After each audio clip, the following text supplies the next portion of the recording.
வணக்கம் விவஸ். இன்னைக்கு ஒரு சூப்பரான இடத்த பற்றி பார்க்க போகிறோம்.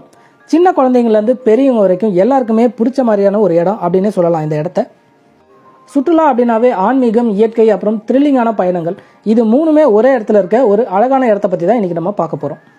அந்த இடம் வேறு எதுவும் இல்லைங்க, கர்நாடகா மாநிலத்தில் இருக்கிற முருதேஸ்வர் டெம்பிள். கர்நாடகாவில் உத்தர கன்னடா மாவட்டத்தில் தான் இந்த முருதேஸ்வர் கோயில் இருக்குது. அரபிக்கடல் ஓரத்தில் இருக்கிறது தான் இதோடைய தனி அழகு. எல்லா வயதினரையும் கவர்ற இந்த இடத்துக்கு நம்ம சென்னையிலேருந்து எப்படி போகிறது, அதே மாதிரி இந்த கோயிலுடைய வரலாறு என்ன அப்படின்ற தகவல்களை இப்போ பார்ப்போம். சென்னையிலேருந்து முருதேஸ்வருக்கு நேரடி பஸ் வசதியோ ரயில் வசதியோ கிடையாது. ஆனால் நீங்கள் ட்ரெயினில் போகிறதா இருந்தால் மங்களூர் போயிட்டு அங்கேருந்து பேசஞ்சர் ட்ரெயின்லையும் போகலாம், இல்லைனா பஸ்லையும் போகலாம். அப்படி இல்லைனா நீங்கள் பஸ்ஸில் போகிறதா இருந்தால் பெங்களூர் போயிட்டீங்கன்னா பெங்களூர்லேருந்து நேரடி பஸ்ஸும் இருக்குது முருதேஸ்வருக்கு.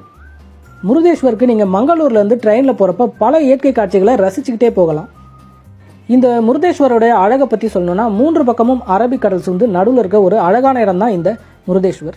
இந்த கோயிலோட ராஜகோபுரம் பார்த்தீங்கன்னா 237 அடி உயரம் கொண்ட ஒரு பிரம்மாண்டமான ராஜகோபுரம்.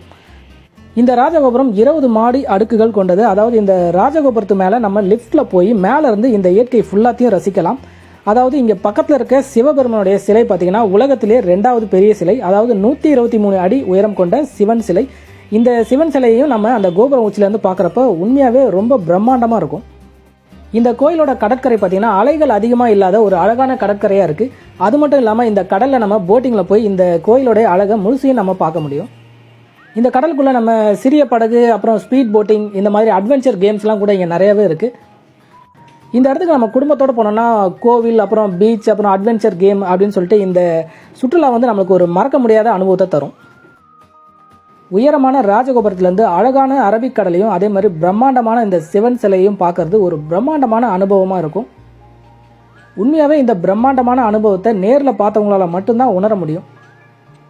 அதே மாதிரி இந்த முருதேஸ்வரில் சூரிய அஸ்தமனமும் ரொம்பவே அழகாகவும் ரம்யமாகவும் இருக்கும். இரவில் மின் விளக்கில் மின்னும் இந்த ராஜகோபுரமும் சிவன் சிலையும் நம்மளை ரொம்பவே கவரும். ஓகே, இப்போ இந்த முருதேஸ்வர் கோயிலுடைய வரலாறை பார்ப்போம். இந்த முருதேஸ்வர் கோயிலுடைய ராஜகோபுரமும் சிவன் சிலையும் சமீபத்தில் தான் கட்டப்பட்டாலும் இங்கே இருக்க பழமையான கோயிலுடைய வரலாறு பார்த்தீங்கன்னா ராமாயணத்தோடைய தொடர்புடைய ஒரு பழமையான ஒரு கோயில். இந்த கோயிலோட வரலாற்றில் ராவணன் அவர்கள் சிவபெருமான் கிட்ட இருக்க ஒரு சக்தி வாய்ந்த லிங்கத்தை வாங்கணுன்றதுக்காக கடுமையாக தவம் இருக்காரு. அந்த சக்தி வாய்ந்த லிங்கம் யார்கிட்ட இருக்கோ அவங்கள யாருமே அழிக்க முடியாது. எப்படியோ அவர் கஷ்டப்பட்டு தவம் இருந்து அந்த லிங்கத்தையும் வாங்கிறாரு. இதை தெரிஞ்ச நாரதர் விஷ்ணுகிட்டையும் விநாயகர்கிட்டையும் இதை பற்றி சொல்கிறாரு. இவர்கிட்ட, அதாவது ராவணன் கிட்ட அந்த லிங்கம் இருக்கக்கூடாது அப்படின்னு சொல்லிட்டு. அதே மாதிரி அந்த லிங்கத்தை எங்கேயும் கீழே வைக்கக்கூடாது, நேராக இலங்கைக்கு தான் கொண்டு போகணும் அப்படின்னு சிவபெருமான் சொல்லியிருக்காரு. அப்படி மீறி அந்த லிங்கத்தை கீழே வச்சிங்கன்னா அது எங்கே வச்சோமோ அதே இடத்துல இருந்துரும் அப்படின்னு சொல்லிடுறாரு.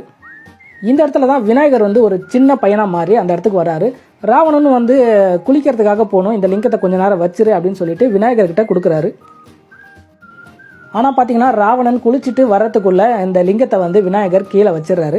அப்புறம் ராவணன் அவர் தலையில் கொட்டுறாரு. அந்த இடத்துல விநாயகர் அப்படியே சிலையாக மாறிடுறாரு. அதுக்கப்புறம் ராவணன் அந்த லிங்கத்தை எடுக்கிறதுக்காக முயற்சி பண்ணுறாரு. ஆனால் அதை எடுக்கவே முடியல. அப்புறம் அவர் என்ன பண்ணுறாருன்னா கோவத்தில் அந்த லிங்கத்தை உடைச்சிடுறாரு. அந்த லிங்கம் பார்த்தீங்கன்னா பல இடத்துல சிதறி விழுந்தது. அந்த இடத்துல ஒன்று தான் இந்த முருதேஸ்வர் அப்படின்ற ஒரு இடமும். லிங்கம் விழுந்த இன்னும் சில இடங்களும் கர்நாடகாவில் தான் இருக்குது. அங்கேயும் சிவன் கோயில் இருக்குது. இந்த கோயிலோட சிறப்பு பார்த்தீங்கன்னா இங்கே இருக்க சிவலிங்கத்தை நம்ம தொட்டு பூஜை செய்யலாம் அப்படின்றது இங்கே ஒரு தனி சிறப்பு. ஓகே ஃப்ரெண்ட்ஸ், இந்த வீடியோ உங்களுக்கு பிடிச்சிருக்குன்னு நினைக்கிறேன். உங்களுக்கு வாய்ப்பு கிடைச்சா இந்த கோயிலுக்கு ஒரு தடவை போயிட்டு வாங்க. தேங்க்ஸ் ஃபார் வாட்சிங்.